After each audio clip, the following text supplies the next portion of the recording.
Hidden deep in Bulgaria's mountains stands a place that feels untouched by time. A monastery that survived empires, fires, invasions, and centuries of silence.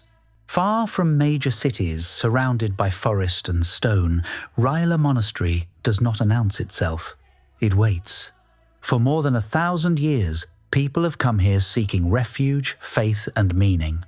Not power, not wealth, just endurance. Rila Monastery lies high in the Rila Mountains of southwestern Bulgaria. The air here is colder. The forests are dense. And even today, the journey feels intentional, as if the land itself demands effort before granting access. This isolation was not accidental. From the beginning, the monastery was meant to be apart from the world, a place where faith could survive when the world outside became unstable.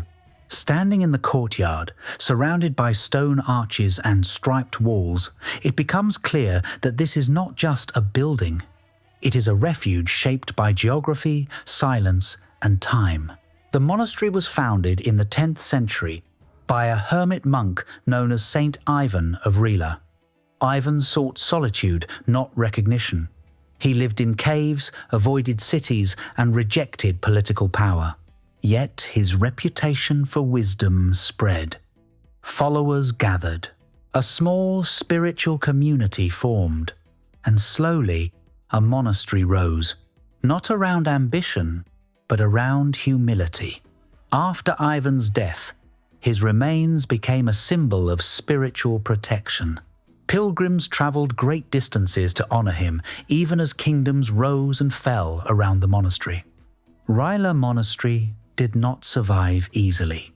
It was destroyed multiple times, by fire, by invasion, by neglect. Each time, it was rebuilt. When Bulgarian states collapsed, it endured. When foreign rule arrived, it endured. When borders changed and power shifted, it endured.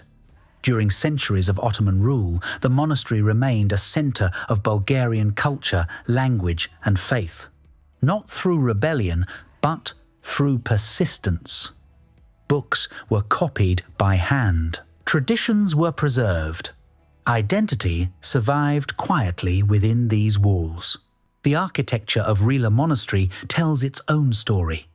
The exterior is strong and defensive, marked by bold black and white stone stripes that wrap the walls like armor. From the outside, it feels almost like a fortress. But once inside, the atmosphere changes. Wooden balconies open toward the courtyard. Light filters gently across stone and timber. The space feels human, balanced, and calm. It is both protective and welcoming, a rare harmony that reflects the monastery's purpose: to shield the spirit while allowing reflection. The walls of the monastery are covered in frescoes, vivid and uncompromising. Scenes of judgment and salvation. Saints and sinners. Life, death, and consequence. These paintings were not decoration. They were lessons meant for people who could not read, but who understood imagery deeply. Even today, the expressions feel alive. The colors remain bold. The messages remain clear. Time has not softened them. They speak across centuries with the same intensity. Despite its long history, Rila Monastery is not a museum. It is alive. Monks still live here. Life follows a rhythm of prayer, work, and silence. Not dramatic, not performative, just steady. Visitors come and go, but the monastery remains unchanged by their presence. That may be its greatest strength. It does not adapt itself for the modern world. It asks the modern world to slow down instead. Walking through Rila Monastery feels different from visiting other historical sites. There is no pressure to rush, no sense of spectacle. Instead, there is a quiet wait, a feeling that time behaves differently here. You begin to slow down without realizing it. And in that stillness, something rare happens. The past does not feel distant. It feels present. The centuries between then and now seem to collapse into a single moment of awareness. In a world defined by speed, noise, and constant change, places like Rila Monastery feel almost impossible. And yet, it remains. Not because it resisted history, but because it adapted without losing itself. It reminds us that survival does not always mean dominance. Sometimes it means continuity. Sometimes it means holding on quietly while the world changes around you. Rila Monastery does not demand attention. It offers perspective.